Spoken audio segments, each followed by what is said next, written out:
اب بات کریں گے نور مقدم قتل کیس کی۔ پولیس کی جانب سے پہلا چالان عدالت میں پیش۔ پہلے چالان میں ظاہر جعفر نے نور مقدم کو قتل کرنے کا اعتراف کر لیا۔ ڈی این اے رپورٹ سے نور مقدم کا ریپ بھی ثابت۔ ظاہر جعفر کا پولیس کو ریکارڈ کرایا گیا اعترافی بیان بھی چالان کا حصہ ہے۔ تفصیلات جان لیتے ہیں، ہمارے نمائندے عامر سید عباسی ہمارے ساتھ موجود ہیں۔ عامر، اپڈیٹ کیجیے۔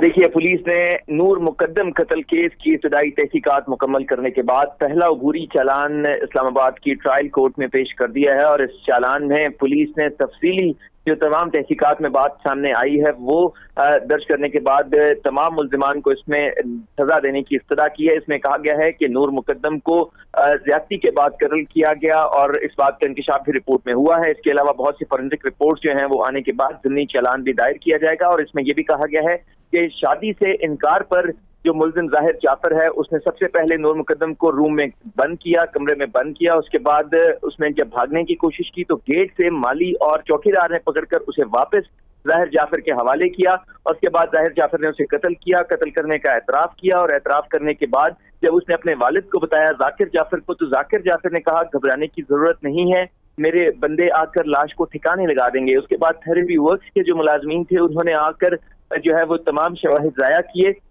اور انہوں نے بھی اس قتل میں معاونت کی ظاہر جعفر کی۔ اور اس میں یہ بھی کہا گیا ہے کہ جو جتنی بھی فورینسک رپورٹس ہیں ان کے آنے کے بعد ضمنی چالان بھی دائر کیا جائے گا، جبکہ جو اس مقدمے میں دیگر ملزمان ہیں جس میں تھراپی ورکس کے ملازمین ہیں، ملزم کے والدین ہیں، اس کے علاوہ گارڈ ہے اور مالی ہے، وہ تمام بھی اس جرم میں شامل ہیں۔ انہوں نے شواہد ضائع کیے، اور نور مقدم کو کمرے میں بند کرنے میں بھی اور اس کو لاک ڈاؤن کرنے میں بھی انہوں نے معاونت کی۔ اور اس چالان میں یہ بھی استدعا کی گئی ہے کہ ملزمان کے خلاف تمام شواہد موجود ہیں، جبکہ ظاہر جعفر نے پولیس تحقیقات میں اعتراف بھی کیا کہ اس نے ہی نور مقدم کو قتل کیا، اور قتل کرنے کے بعد اس کا سر دھڑ سے الگ کر دیا، اور اس نے یہ بتایا کہ اس کا جو موبائل فون تھا وہ پہلے ہی اس نے لے کر دوسرے روم میں ایک الماری میں رکھ دیا تھا، اور جو پولیس تحقیقات کے دوران ملزم نے خود نشاندہی کر کے برآمد کروایا، یہ بھی چالان کا حصہ ہے۔